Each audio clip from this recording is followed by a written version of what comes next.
Good morning dear student, सभी लोगों को मेरा नमस्कार।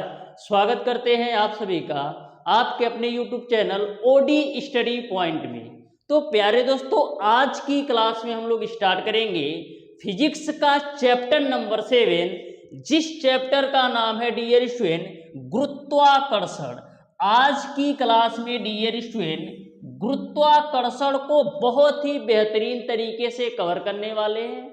आज की इस सिंगल क्लास के माध्यम से मैं आप लोगों को गुरुत्वाकर्षण के बेसिक कॉन्सेप्ट व थ्योरी पार्ट को इस तरीके से पढ़ाने वाला हूं डियर स्टूडेंट। यदि आप पूरी क्लास देख लेते हो डियर स्टूडेंट, तो गुरुत्वाकर्षण आपको बहुत ही बेहतरीन तरीके से आपको सारे टॉपिक बहुत ही अच्छी तरीके से समझ में आ जाएंगे। डियर स्टूडेंट, गुरुत्वाकर्षण एक ऐसा चैप्टर है जिससे आपके पॉलिटेक्निक अथवा आईईआरटी एंट्रेंस एग्जाम में 2 से 3 क्वेश्चन 100% आता है। चाहे आप कोई भी प्रीवियस ईयर पेपर सेट उठा करके देख लो, प्रत्येक वर्ष डियर स्टूडेंट आपका 2 से 3 क्वेश्चन नहीं तो 2 क्वेश्चन 100% आता है। चाहे आप पॉलिटेक्निक एंट्रेंस एग्जाम की बात कर लो या आईईआरटी की। बहुत ही बेहतरीन तरीके से आज की क्लास में हम लोग गुरुत्वाकर्षण को पढ़ने वाले हैं। न्यूटन चाचा के बारे में भी बात करेंगे, तो सारी चीज़ों को बहुत ही बेहतरीन तरीके से हम लोग कवर करेंगे।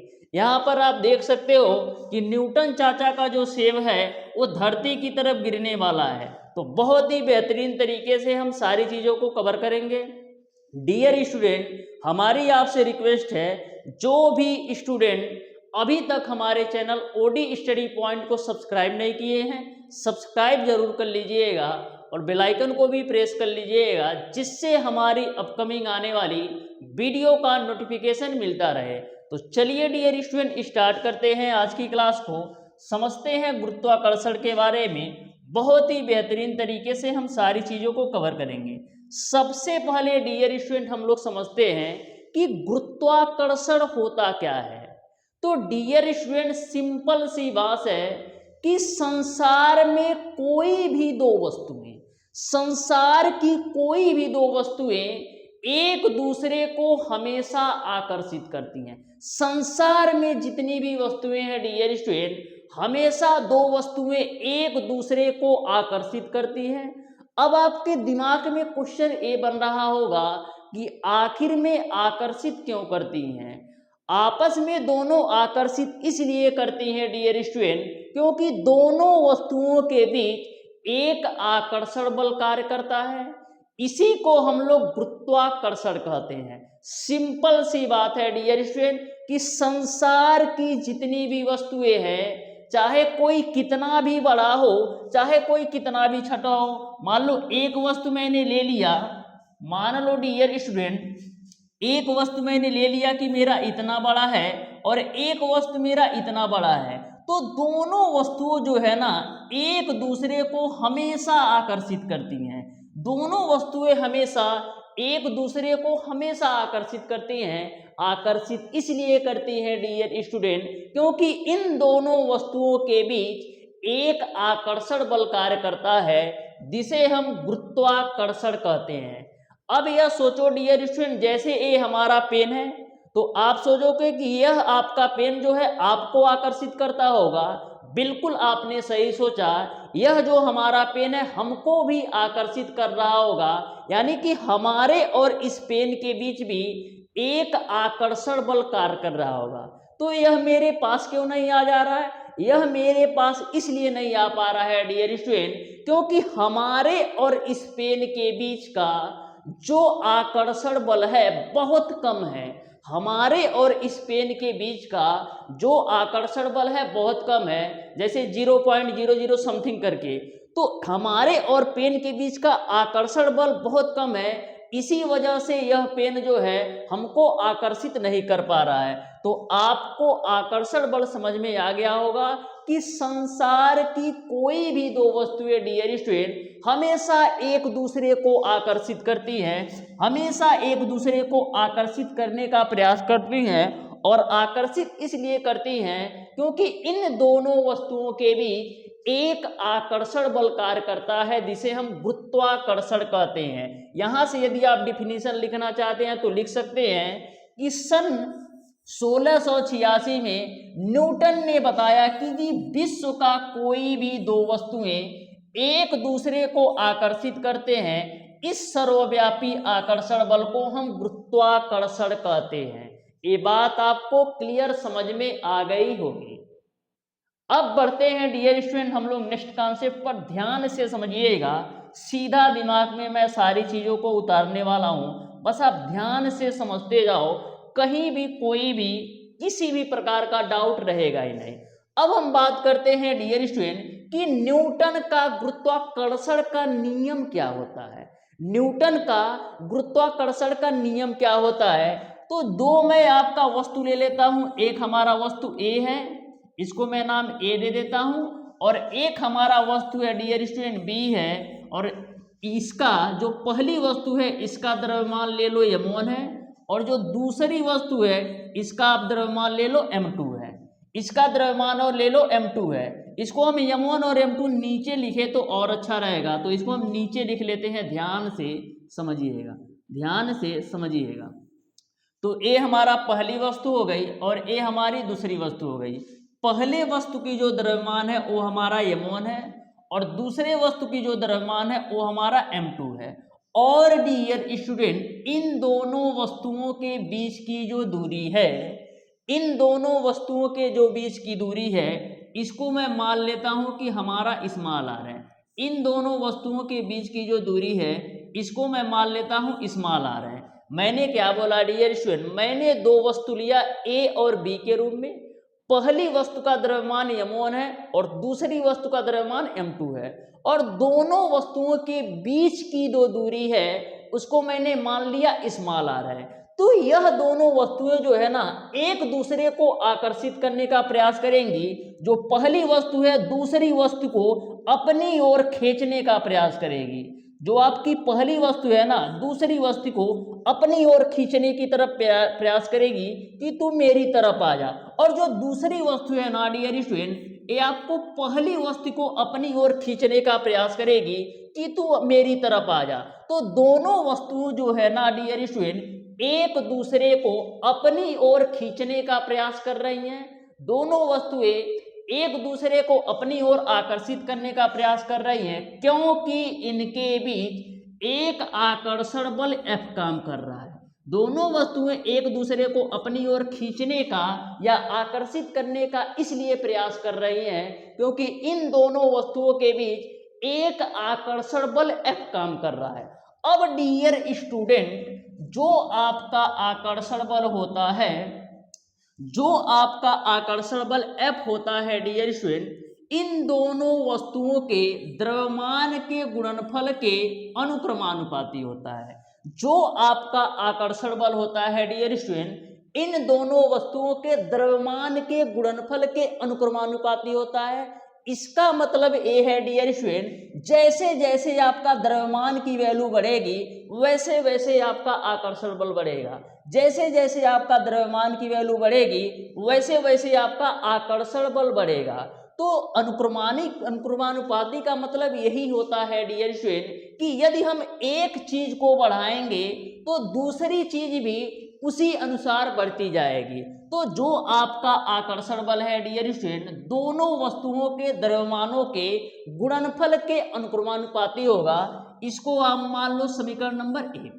अब डियर स्टूडेंट जो आपका आकर्षण बल होता है ये आपका दोनों वस्तुओं के बीच की दूरी, जो आपका आकर्षण बल होता है दोनों वस्तुओं के बीच की दूरी के वर्ग का व्युत्क्रमानुपाती होता है। तो ध्यान में रखिएगा जो आपका आकर्षण बल होता है दोनों वस्तुओं के बीच की दूरी के वर्ग का व्युत्क्रमानुपाती होता है। तो व्युत्क्रमानुपाती का मतलब ये होता है डियर स्टूडेंट जैसे जैसे आप बीच की दूरी r की वैल्यू बढ़ाइएगा वैसे वैसे आपका आकर्षण बल कम होगा। यानी कि यदि जैसे जैसे आप दोनों वस्तुओं के बीच की दूरी को बढ़ाइएगा आकर्षण बल कम होता जाएगा। तो हमेशा ध्यान में रखिएगा जो द्रव्यमान होता है वो आपका आकर्षण बल के अनुक्रमानुपाती होता है और जो आपका दोनों वस्तुओं के बीच की दूरी होती है उसका वर्ग आकर्षण बल के व्युत्क्रमानुपाती होता है। यानी जैसे जैसे हम r की वैल्यू बढ़ाते जाएंगे वैसे वैसे हमारा आकर्षण बल कम होता जाएगा। यहां तक आपको क्लियर समझ में आ गई होगी। इसको आप मान लो समीकरण नंबर 2। ठीक है, अब यहां से हम क्या लिख सकते हैं? अब यहां से हम लिख सकते हैं dear student, F directly proportional to m1 m2 divided by r square. अब आपको पता है जब आपका अनुक्रमानुपाती का चिन्ह हटेगा तो यहाँ पर एक नियतांक आता है। कभी भी डियर स्टूडेंट यदि आपका अनुक्रमानुपाती का चिन्ह हटता है तो वहां पर आपका एक नियतांक आता है। वहां पर क्या आता है? वहां पर आपका डियर स्टूडेंट एक नियतांक आता है। तो ध्यान से समझिएगा, यहां पर एक नियतांक आएगा तो F बराबर हम क्या लिख सकते हैं? Capital G m1 m2 divided by r square. तो जैसे मैंने अनुक्रमानुपाती चिन्ह को हटाया, तो एक नियतांक हमारा G के रूप में आया। अब आपका G क्या है? जो आपका G है डियर स्टूडेंट, ये आपका सार्वत्रिक गुरुत्वाकर्षण नियतांक है। जो आपका G है डियर स्टूडेंट, ये आपका सार्वत्रिक गुरुत्वाकर्षण नियतांक है। तो यहां से आप G की वैल्यू निकालिएगा तो मिलेगा क्या? यहां से G की वैल्यू निकालिएगा तो F R square divided by m1 into का m2 होता है। यही आपका न्यूटन का गुरुत्वाकर्षण का नियम है। तो अच्छी तरीके से अपने दिमाग में बैठा लीजिएगा कि सार्वत्रिक गुरुत्वाकर्षण नियतांक G की जो वैल्यू होती है F R square divided by m1 गुणे m2 होता है। G क्या है? G आपका क्या है? G आपका डियर स्टूडेंट सार्वत्रिक गुरुत्वाकर्षण नियतांक है। सार्वत्रिक गुरुत्वाकर्षण नियतांक है। तो अच्छी तरीके से दिमाग में सेट कर लेना, जो आपका G है सार्वत्रिक गुरुत्वाकर्षण नियतांक है। अब सार्वत्रिक गुरुत्वाकर्षण नियतांक का मतलब ये होता है कि G की वैल्यू, कैपिटल G की वैल्यू कभी भी नहीं बदलती है। चाहे तुम धरती पे रहो, चाहे आसमान पे चले जाओ, चाहे चांद पे चले जाओ, चाहे समुद्र में चले जाओ, चाहे नदी में चले जाओ, या तालाब में घुस जाओ, या अपने रजाई के अंदर घुस जाओ, G की वैल्यू कभी नहीं बदलती, क्योंकि नाम ही लिखा है सार्वत्रिक गुरुत्वाकर्षण नियतांक। यानी कि G का मान फिक्स होगा, कैपिटल G का मान फिक्स होगा। बार बार मैं बोल रहा हूं तो ध्यान में रखिएगा, G की वैल्यू आपकी फिक्स होती है, चाहे कहीं भी चले जाओ, चाहे चांद पे चले जाओ, चाहे समुद्र में चले जाओ, चाहे नदी में चले जाओ, या रजाई के अंदर घुस जाओ, हमेशा G की वैल्यू फिक्स होती है, चाहे कहीं भी चली जाओ। अब डियर स्टूडेंट, G की वैल्यू यदि फिक्स होती है तो कितनी होती है? G की वैल्यू आपका होता है dear student 6.67 into 10 to the power -11। अब इसका मात्रक बताओ क्या होगा? तो देखो, फोर्स का मात्रक तुम्हारा हो जाएगा न्यूटन, और आर स्क्वायर है तो इसका हो जाएगा आपका मीटर स्क्वायर, और यहां पर आपका है m1 गुणे m2, तो नीचे में आपका आ जाएगा किग्रा का होल स्क्वायर। तो इस तरीके से जो G का मान होता है 6.67 गुणे 10 to the power -11 newton metre square divided by किग्रा का स्क्वायर। डायरेक्ट क्वेश्चन पूछता है कि G की वैल्यू बताओ, तो हमेशा ध्यान में रखिएगा 6.67 गुणे 10 to the power -11 newton metre square upon किग्रा स्क्वायर होता है। हमेशा ध्यान में रखना, डायरेक्ट आपको पूछ सकता है और न्यूमेरिकल के माध्यम से भी आपको पूछ सकता है। तो यहाँ पर आपको न्यूटन का गुरुत्वाकर्षण का नियम अच्छी तरीके से समझ में आ गया होगा। बस आप फार्मूला को ध्यान में रखिएगा ना, तो आपका जो यूनिट है, आपका जो मात्रक है, अच्छी तरीके से याद हो जाएगा, क्योंकि आपको पता है कि फार्मूला के माध्यम से ही हम लोग मात्रक निकालते हैं। जैसा कि मैंने यहाँ से निकाला है कि न्यूटन मीटर स्क्वायर अपान किग्रा का होल स्क्वायर हो जाएगा।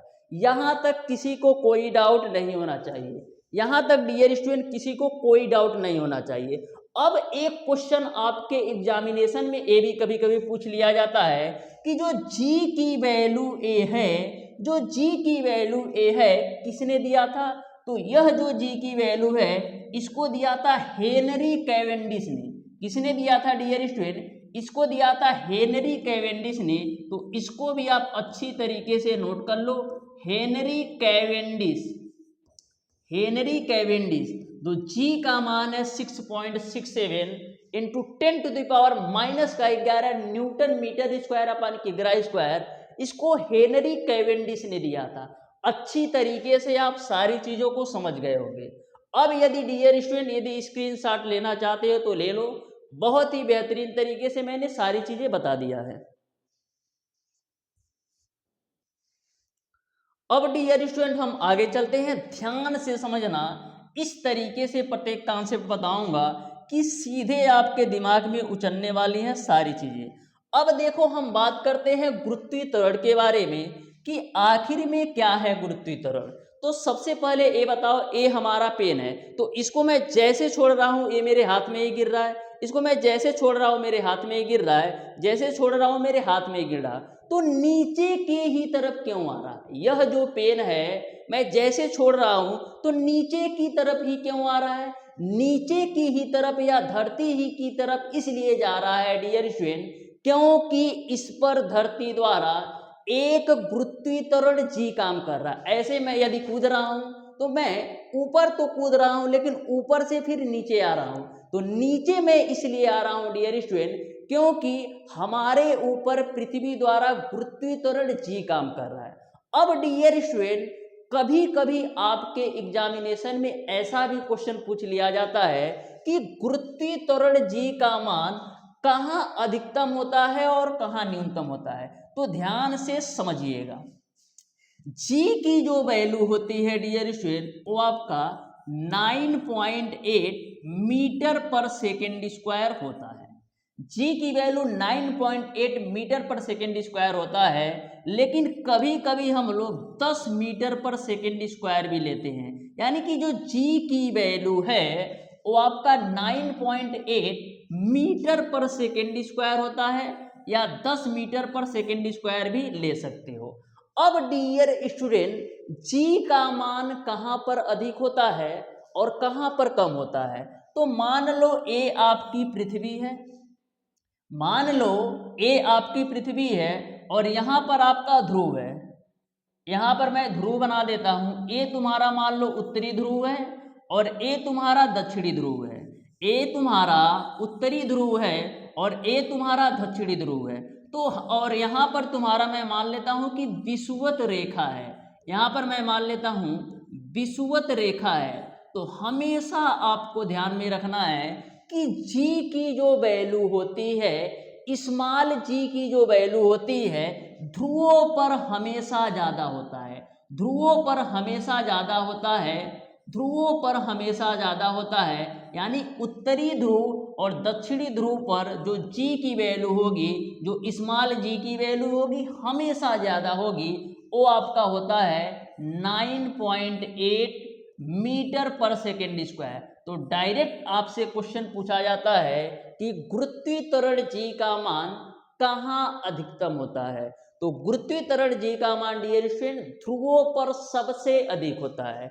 गुरुत्वीय त्वरण जी का मान ध्रुवों पर सबसे अधिक होता है, जो आपका होता है 9.8 मीटर पर सेकेंड स्क्वायर। इसको आप हमेशा ध्यान में रखिएगा। अब घटता कहां पर है? तो जैसे आप ध्रुव से, जैसे आप डियर स्टूडेंट ध्रुव से चाहे आप ऊपर की तरफ जाएंगे या ध्रुव से नीचे की तरफ आएंगे, ध्रुव से डियर स्टूडेंट यदि आप ऊपर की तरफ जाएंगे तो भी, और यदि ध्रुव से यदि आप नीचे की तरफ आएंगे तो भी आपका गुरुत्वीय त्वरण जी का मान घटता है। हमेशा ध्यान में रखिएगा बाबू कि ध्रुवों पर गुरुत्वीय त्वरण जी का मान जो है सबसे अधिक होता है, लेकिन यदि आप ध्रुव से चाहे आप ऊपर चले जाओ चाहे आप नीचे चले जाओ, हमेशा गुरुत्वीय त्वरण जी का मान घटता है। तो विषुवत रेखा पर सबसे कम गुरुत्वीय त्वरण जी का मान होता है। इसको भी आप अच्छी तरीके से ध्यान में रखिएगा। यदि डिफिनीशन लिखना चाहो तो लिख सकते हो, गुरुत्वाकर्षण बल के प्रभाव में पिंड की गति में उत्पन्न जो त्वरण होता है वो आपका गुरुत्वीय त्वरण होता है। इसको हम स्मॉल जी से रिप्रेजेंट करते हैं, इसको हम स्मॉल जी से रिप्रेजेंट करते हैं। यहाँ तक आपको सारी बातें अच्छी तरीके से समझ में आ गई होगी। नेक्स्ट हम बात करते हैं डियर स्टूडेंट गुरुत्वीय विभवांतर के बारे में कि गुरुत्वीय विभवांतर होता क्या है। तो सबसे पहले डिफिनीशन को समझो। लिखा है एकांक द्रव्यमान के किसी पिंड को गुरुत्वीय क्षेत्र में किसी एक बिंदु से दूसरे बिंदु तक ले जाने में जो किया गया कार्य होता है वो आपका गुरुत्वीय विभवांतर होता है। एकांक द्रव्यमान के किसी भी वस्तु को एक बिंदु से दूसरे बिंदु तक ले जाने में जो किया गया कार्य होता है वो आपका गुरुत्वीय विभवांतर होता है। जैसे मान लो कोई बिंदु मैंने मान लिया ए है और ए मैंने दूसरा बिंदु मान लिया हमारा बी है। ए बिंदु पर जो हमारा गुरुत्वीय विभवांतर है वो आपका भी ए है और बी बिंदु पर जो हमारा गुरुत्वीय विभवांतर है वो हमारा बी बी है। तो ऐसे कंडीशन में हमारा गुरुत्वीय विभवांतर क्या होगा, तो ऐसे कंडीशन में जो हमारा गुरुत्वीय विभवांतर डेल भी की वैल्यू होगी वो आपका होगा वी बी माइनस का वी ए बराबर आपका हो जाएगा डब्लू अपान यम। यही आपका डिफिनीशन भी कहता है कि यदि हम यम की वैल्यू को एक ले लें, यदि हम यम की वैल्यू को एक ले लें तो एकांक द्रव्यमान के किसी पिंड को गुरुत्वीय क्षेत्र में किसी एक बिंदु से दूसरे बिंदु तक ले जाने में जो किया गया कार्य होता है वही आपका गुरुत्वीय विभवांतर कहलाता है। तो गुरुत्वीय विभवांतर आपको समझ में आ गया होगा कि एकांक द्रव्यमान की वस्तु को किसी एक बिंदु से दूसरे बिंदु तक ले जाने में जो किया गया कार्य होता है वही आपका गुरुत्वीय विभवांतर होता है। यहाँ पर यदि आप m की वैल्यू 1 रखोगे तो आपको क्या मिलेगा, वी बी माइनस का वी ए बराबर आपको मिल जाएगा डब्लू के बराबर। यानी कि एकांक द्रव्यमान की किसी भी वस्तु को एक बिंदु से दूसरे बिंदु तक ले जाने में जो किया गया कार्य होता है यही आपका गुरुत्वीय विभवांतर होता है। ये बात आपको क्लियर समझ में आ गई होगी। यदि मैं आपसे पूछूं कि गुरुत्वीय विभवांतर का मात्रक क्या होगा, तो देखो कार्य का मात्रक आपका होता है जूल और द्रव्यमान का मात्रक आपका होता है किग्रा। यानी कि गुरुत्वीय विभवांतर का जो मात्रक हो जाएगा, जो यूनिट हो जाएगी वो आपका जूल प्रति किग्रा हो जाएगा। यह भी बात आपको समझ में आ गई होगी। अब नेक्स्ट टॉपिक पर आ जाओ, ध्यान से समझिएगा। नेक्स्ट टॉपिक पर आ जाओ, ध्यान से समझिएगा कि गुरुत्वीय स्थितिज ऊर्जा क्या होती है, कि गुरुत्वीय स्थितिज ऊर्जा क्या होती है। तो डियर स्टूडेंट, जो आपकी गुरुत्वीय स्थितिज ऊर्जा होती है U बराबर आपका होता है G(m)(E)m डिवाइडेड बाई आपका होता है RE। तो इस फार्मूला को अच्छी तरीके से दिमाग में बैठा लेना। इस फार्मूले से डायरेक्ट न्यूमेरिकल पूछा जाता है कि गुरुत्वीय स्थितिज ऊर्जा का फार्मूला क्या होता है। तो यहाँ पर U बराबर G(m)(E)m अपान RE होता है। यहाँ पर डियर स्टूडेंट जो आपका G है वो क्या है, सार्वत्रिक गुरुत्वाकर्षण नियतांक है जिसकी वैल्यू कभी भी नहीं बदलती है, चाहे कहीं भी चले जाओ, ठीक है। और जो आपका ME है डियर स्टूडेंट, जो आपका ME है डियर स्टूडेंट, ये आपका मास ऑफ अर्थ है, यानी कि पृथ्वी का द्रव्यमान है। जो आपका ME है डियर स्टूडेंट वो आपका मास ऑफ अर्थ है, यानी कि आपका पृथ्वी का द्रव्यमान है। जो आपका ME है वो आपका मास ऑफ अर्थ है, यानी कि आपका क्या है, पृथ्वी का द्रव्यमान है। तो पृथ्वी का जो द्रव्यमान होता है वो कितना होता है, जो पृथ्वी का द्रव्यमान होता है वो आपका होता है 5.97 इंटू 10⁻24 kg होता है। तो हमेशा ध्यान में रखिएगा पृथ्वी का जो द्रव्यमान होता है 5.97 इंटू 10⁻24 kg होता है। इसी को कोई 6 गुणे 10⁻24 भी किसी बुक में दे रखा होगा, तो आपको कंफ्यूज नहीं होना है। ME क्या है? पृथ्वी का द्रव्यमान है। और यहाँ पर जो आपका यम है डियर स्टूडेंट, जो आपका यम है डियर स्टूडेंट, ये आपका पदार्थ का द्रव्यमान है। जो आपका यम है डियर स्टूडेंट, ये क्या है? पदार्थ का द्रव्यमान है। तो इसको भी आप ध्यान में रखिएगा।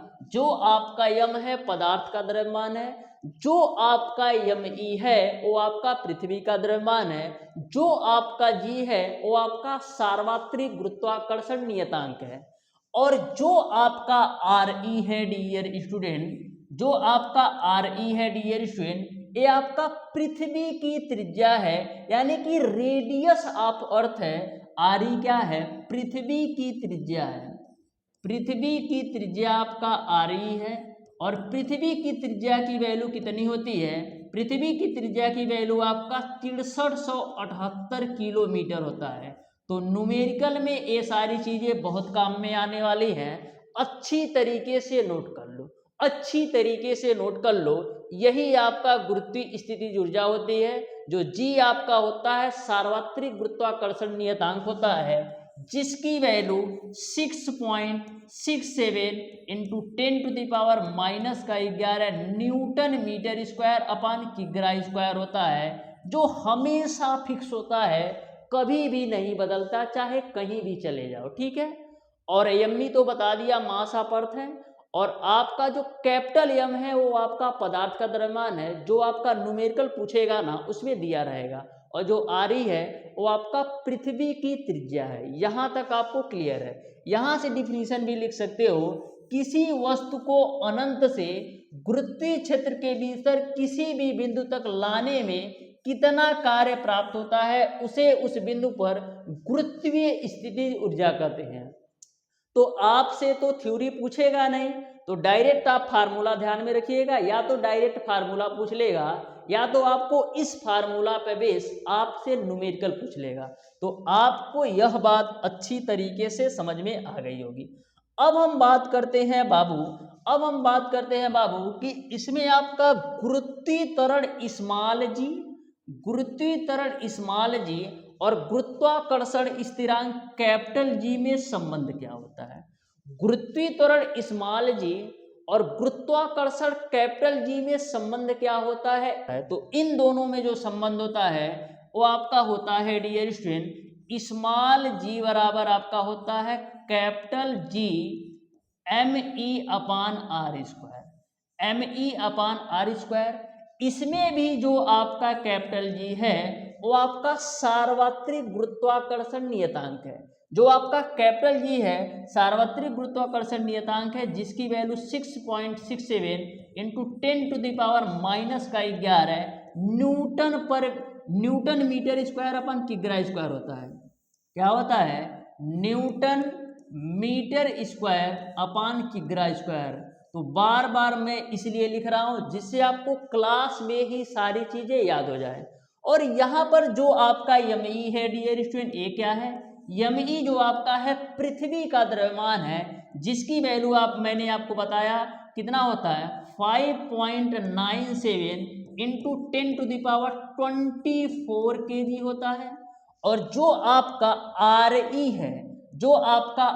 है, डियर स्टूडेंट, ये आपका पृथ्वी की त्रिज्या होती है, जिसकी वैल्यू आपका 6378 किलोमीटर होता है। तो तीनों बातें अच्छी तरीके से ध्यान में रखिएगा।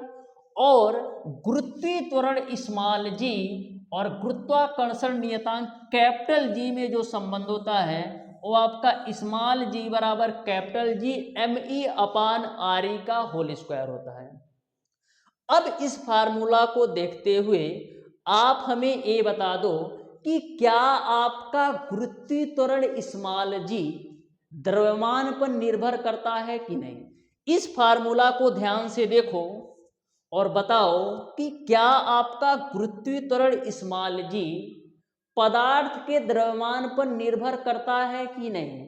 तो बिल्कुल नहीं करता डियर स्टूडेंट, क्योंकि इस फार्मूला के अंदर पदार्थ के द्रव्यमान की बात की ही नहीं गई है, पदार्थ के द्रव्यमान की बात की ही नहीं गई है।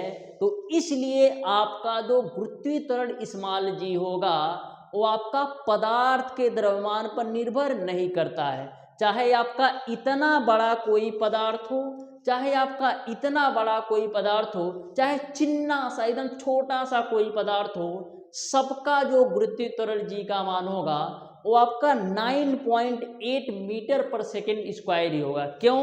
क्योंकि जो आपका गुरुत्वीय त्वरण स्मॉल जी है, क्योंकि आपका जो गुरुत्वीय त्वरण स्मॉल जी है वो आपका पदार्थ के द्रव्यमान पर निर्भर नहीं करता है। जैसा कि आप देख सकते हैं, जो आपका जी है सार्वत्रिक गुरुत्वाकर्षण नियतांक है, एमई आपका पृथ्वी का द्रव्यमान है और आर आपका पृथ्वी का रेडियस है। तो इस फार्मूला में कहीं भी आपका पदार्थ के द्रव्यमान का जिक्र नहीं किया गया है, यानी कि जो आपका गुरुत्वीय त्वरण स्मॉल जी होता है कभी भी पदार्थ के द्रव्यमान पर निर्भर नहीं करता है। चाहे आपका इतना बड़ा कोई पदार्थ हो, चाहे इतना बड़ा कोई पदार्थ हो, चाहे इतना बड़ा कोई पदार्थ हो, सभी का जो गुरुत्वीय त्वरण जी होगा वो आपका 9.8 मीटर पर सेकेंड स्क्वायर ही होगा। तो यह भी बात आपको अच्छी तरीके से समझ में आ गया होगा। आ जाओ डियर स्टूडेंट, नेक्स्ट कॉन्सेप्ट पर चलते हैं। तो ध्यान से और आराम से समझना, पलायन वेग क्या होता है। पलायन का मतलब सिंपल सा समझो कि भाग जाना। पलायन का मतलब सिंपल सा समझो कि भाग जाना, यानी कि किसी भी वस्तु को आप इस तरीके से फेंको ना, किसी भी वस्तु को आप इतनी जोर से फेंको ना कि जिंदगी में वापस से आए ही ना। पलायन का मतलब यही समझो, भाग जाना, यानी कि किसी भी वस्तु को आप इतनी जोर से फेंको ना कि इतना दूर चला जाए कि वापस जिंदगी में कभी लौट करके ही ना आए। तो ये क्या होता है, यानी कि किसी भी वस्तु को आप इतनी वेग से फेंको, इतनी तेजी से फेंको कि वह जो है पृथ्वी के गुरुत्वीय क्षेत्र से बाहर चली जाए। किसी भी वस्तु को आप इतनी जोर से फेंको, इतनी तेजी से फेंको कि वह जो है गुरुत्वीय क्षेत्र के बाहर चले जाओ और जिंदगी में कभी वापस लौट कर ना आए, उसी को हम कहते हैं पलायन वेग, एस्केप वेलोसिटी। ठीक है, ये बात आपको समझ में आ गई होगी। डिफिनीशन यदि आप लिखना चाहते हो तो लिख लो, इसको भी डिफिनीशन लिखना चाहते हो तो लिख लो। देखो लिखा है, पलायन वेग वह न्यूनतम वेग है जिसमें किसी पिंड को पृथ्वी तल से ऊपर फेंकने पर पृथ्वी के गुरुत्वीय क्षेत्र को पार कर जाता है और पृथ्वी पर कभी वापस लौट कर नहीं आता है। यानी कि किसी भी वस्तु को आपको इस तरीके से फेंकना है, इतनी तेजी से फेंकना है ना कि पृथ्वी के गुरुत्वीय क्षेत्र के बाहर चली जाए और कभी भी जिंदगी में वापस लौट कर ना आए, वही आपका पलायन वेग होता है। पलायन वेग की जो वैल्यू होती है, जो पलायन वेग की वैल्यू होती है वो आपका कितना होता है, पलायन वेग की जो वैल्यू होती है डियर स्टूडेंट, वो आपका होता है 11.2 किलोमीटर पर सेकेंड, किलोमीटर पर सेकेंड।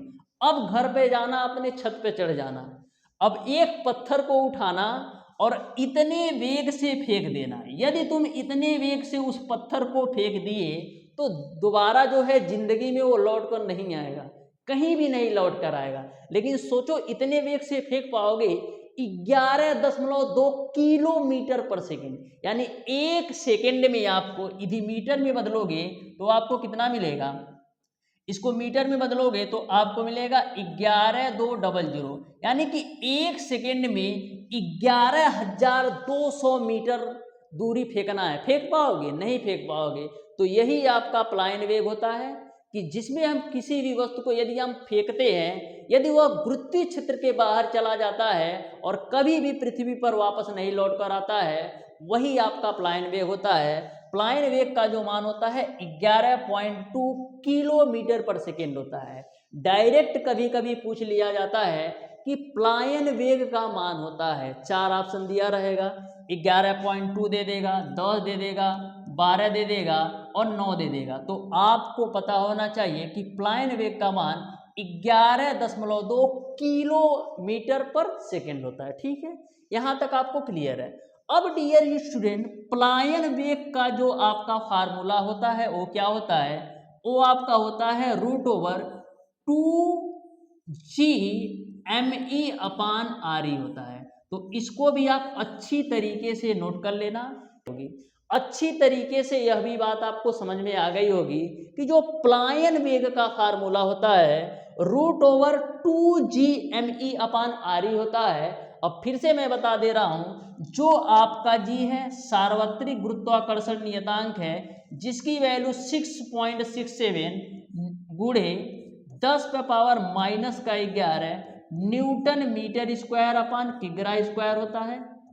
और डियर स्टूडेंट, और क्या डियर स्टूडेंट, और डियर स्टूडेंट, जो आपका ME है ये क्या है, ये मास ऑफ अर्थ है, यानी कि पृथ्वी का द्रव्यमान है, जिसकी वैल्यू आपका कितना होता है 5.97 इंटू 10⁻24 kg होता है। इसको आप 6 गुणे 10⁻24 भी लिख सकते हो।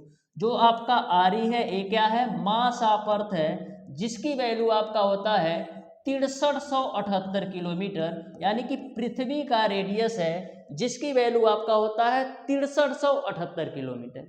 यहाँ तक सबको अच्छी तरीके से समझ में आ गया होगा, यहाँ तक सबको अच्छी तरीके से समझ में आ गया होगा। ठीक है, तो प्लायन वेग क्लियर। नेक्स्ट हम बात करते हैं डियर स्टूडेंट कृत्रिम उपग्रह के बारे में कि क्या होता है कृत्रिम उपग्रह। तो ध्यान से समझो कृत्रिम उपग्रह क्या होता है। सबसे पहले हम डिफिनीशन को देख लेते हैं। बोला है यदि हम किसी पिंड को पृथ्वी तल से कुछ 100 किलोमीटर ऊपर आकाश में भेजकर उसे लगभग 8 किलोमीटर प्रति घंटा का क्षैतिज वेग दे दे, तो पिंड जो है पृथ्वी के चारों ओर एक निश्चित कक्षा में परिक्रमण करने लगता है। यही आपका कृत्रिम उपग्रह कहलाता है। यानी कि कोई आपका एक ऐसा पिंड हो जिसको हम क्या करें, पृथ्वी तल से 100 किलोमीटर की ऊंचाई पर रखकर, कोई एक हमारा ऐसा पिंड हो जिसको हम पृथ्वी तल से 100 किलोमीटर की ऊंचाई पर रख करके 8 किलोमीटर प्रति घंटा का 8 किलोमीटर प्रति घंटा का हम वेग दे दे, तो जो हमारा पिंड होगा ना डियर स्टूडेंट, वो आपका एक निश्चित कक्षा में परिक्रमण करने लगाया। ऐसे पिंडों को हम कृत्रिम उपग्रह कहते हैं। तो ध्यान में रखिएगा कृत्रिम उपग्रह क्या होता है कि किसी भी पिंड को हम क्या करें, पृथ्वी तल से 100 किलोमीटर ऊपर लेके जाएं। किसी भी पिंड को हम क्या करें, पृथ्वी तल से 100 किलोमीटर ऊपर लेके जाए और वहां पर हम उसे 8 किलोमीटर प्रति घंटे का वेग दे दें, तो जो हमारा पिंड होता है ना, पृथ्वी के जो हमारा पिंड होता है ना डियर स्टूडेंट, एक निश्चित कक्षा में जो हमारा पिंड होता है एक निश्चित कक्षा में परिक्रमण करने लगता है। ऐसे पिंडों को हम कृत्रिम उपग्रह कहते हैं। तो यदि आप डिफिनीशन लिखना चाहते हो तो अच्छी तरीके से नोट कर लेना। ठीक है, तो कृत्रिम उपग्रह आपका समझ में आ गया होगा। डिफिनीशन नहीं पूछता है लेकिन आपको जानकारी चाहिए, इससे आपसे क्वेश्चन पूछा जाता है कि कृत्रिम उपग्रह का उपयोग कहाँ कहाँ होता है। कृत्रिम उपग्रह का उपयोग कहाँ कहाँ होता है, इससे क्वेश्चन पूछा जाता है। तो सबसे पहला पॉइंट है, इनसे वायुमंडल के ऊपरी क्षेत्रों का अध्ययन किया जा सकता है। कृत्रिम उपग्रह से डियर स्टूडेंट वायुमंडल के ऊपरी क्षेत्रों का अध्ययन किया जा सकता है। दूसरा आपका है पृथ्वी के आकार के बारे में जानकारी प्राप्त की जा सकती है। यानी कि कृत्रिम उपग्रह के माध्यम से डियर स्टूडेंट हम लोग पृथ्वी के आकार के बारे में भी जानकारी ले सकते हैं। नेक्स्ट आपका है डियर स्टूडेंट मौसम का पूर्वानुमान, यानी कि जो आपका मौसम का पूर्व सूचना भेजी जाती है वो आपका कृत्रिम उपग्रह के माध्यम से ही होता है। नेक्स्ट आपका है सूर्य तथा अंतरिक्ष से रेडियो संवादों को भेजने में भी सहायता मिल सकती है। और जो नेक्स्ट पॉइंट है आपका टेलीविजन कार्यक्रमों में भी रेडियो संवाद के लिए हम लोग क्या करते हैं, कृत्रिम उपग्रह का उपयोग करते हैं। टेलीविजन रेडियो संवाद में भी हम लोग क्या करते हैं, कृत्रिम उपग्रह का उपयोग करते हैं। उल्का पिंडों में भी हम कृत्रिम उपग्रह का उपयोग करते हैं। और मानव की अंतरिक्ष उड़ान तथा दूसरे ग्रह पर पहुंचने का कार्यक्रम इन्हीं सभी कृत्रिम उपग्रह पर आधारित है। तो अच्छी से आप एक दो बार इसको पढ़ लीजिएगा, कभी कभी इससे भी क्वेश्चन पूछ लिया जाता है। 4 ऑप्शन आपको दे रखा रहेगा कि हम कृत्रिम उपग्रह का उपयोग करते हैं, तो आपको एक ऑप्शन इसमें से मिलेगा और 3 ऑप्शन आपका अलग से रहेगा। तो आपको पता होना चाहिए कि कृत्रिम उपग्रह का उपयोग हम कहाँ कहाँ करते हैं। तो अच्छी तरीके से इसको आप अपने नोटबुक में नोट कर लीजिएगा और 1 से 2 बार पढ़ लीजिएगा। वैसे तो क्वेश्चन पूछा नहीं जाता इस पे, लेकिन कभी कभी यदि आपसे पूछ ले तो आपसे छूटे नहीं। तो डियर स्टूडेंट, अभी आपके 2 टॉपिक और बचे हैं। इसमें आपका जो 2 टॉपिक है, पहला आपका होता है डियर स्टूडेंट गुरुत्वीय क्षेत्र की तीव्रता। पहला आपका जो है डियर स्टूडेंट वो आपका होता है गुरुत्वीय क्षेत्र की तीव्रता। तो ध्यान से समझना कि गुरुत्वीय क्षेत्र की तीव्रता क्या होती है। तो जो आपका गुरुत्वीय क्षेत्र की तीव्रता आई होता है ना, वो बराबर आपका होता है F/m की। जो आपका होता है गुरुत्वीय क्षेत्र की तीव्रता I बराबर आपका होता है F/m की। यदि हम m की वैल्यू 1 ले लें, तो यदि हम m की वैल्यू 1 ले लें तो यहाँ पर आपका I बराबर क्या मिलेगा, यहाँ पर आपको मिल जाएगा I बराबर F, यानी कि किसी भी पिंड को गुरुत्वीय क्षेत्र के भीतर लाने में जो लगाया गया बल होता है वही आपका गुरुत्वीय क्षेत्र की तीव्रता होती है। तो यदि आप डिफिनीशन लिखना चाहते हो तो लिख सकते हो कि एकांक द्रव्यमान की वस्तु को किसी भी बिंदु से गुरुत्वीय क्षेत्र के भीतर लाने में जो लगाया गया बल होता है वही आपका गुरुत्वीय क्षेत्र की तीव्रता होती है। यदि नोट करना चाहते हो तो नोट कर लो कि एकांक द्रव्यमान के पिंड को किसी भी बिंदु से गुरुत्वीय क्षेत्र के भीतर लाने में जो लगाया गया बल होता है वही आपका गुरुत्वीय क्षेत्र की तीव्रता होती है। इसके हम यूनिट की बात करें, मात्रक की बात करें तो न्यूटन पर किग्रा हो जाएगा। एक टॉपिक और आपका है, दूसरा टॉपिक आपका है डियर स्टूडेंट गुरुत्वीय विभव।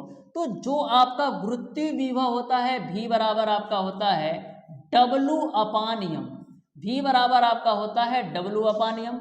तो यहाँ पर यदि आप m की वैल्यू 1 ले हुए, यहाँ पर यदि m की वैल्यू 1 लोगे तो V बराबर आपका होगा W।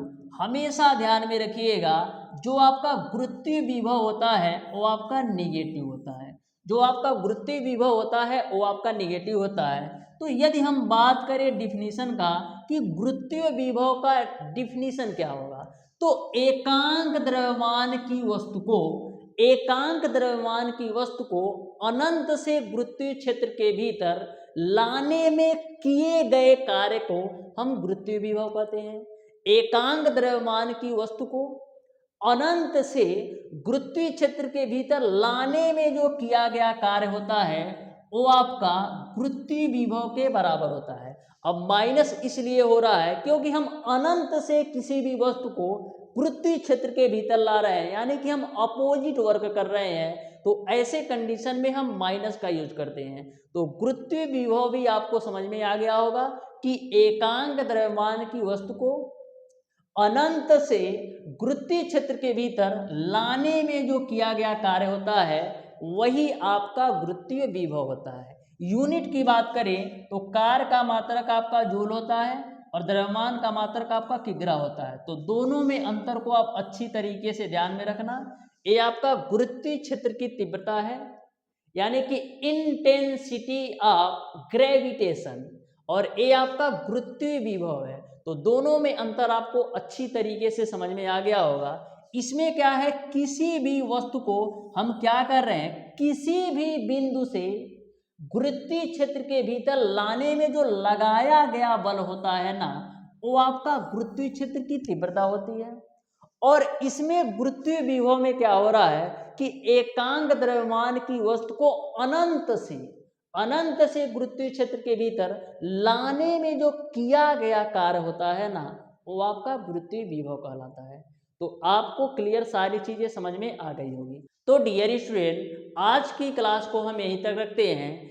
क्लास कैसी लगी कमेंट बॉक्स में कमेंट करके जरूर बताइएगा कि क्लास आपको कैसी लगी। यदि आपका कोई भी टॉपिक गलती से भी छूट गया हो तो आप उसे कमेंट बॉक्स में कमेंट करके जरूर बताइएगा। वैसे डियर स्टूडेंट, मैंने सभी टॉपिक को कवर करने का प्रयास किया है, जिससे आपके पॉलिटेक्निक अथवा आईईआरटी एंट्रेंस एग्जाम में गुरुत्वाकर्षण से रिलेटेड क्वेश्चन पूछे जाते हैं। सभी टाइप के टॉपिक को कवर करने का प्रयास किया है।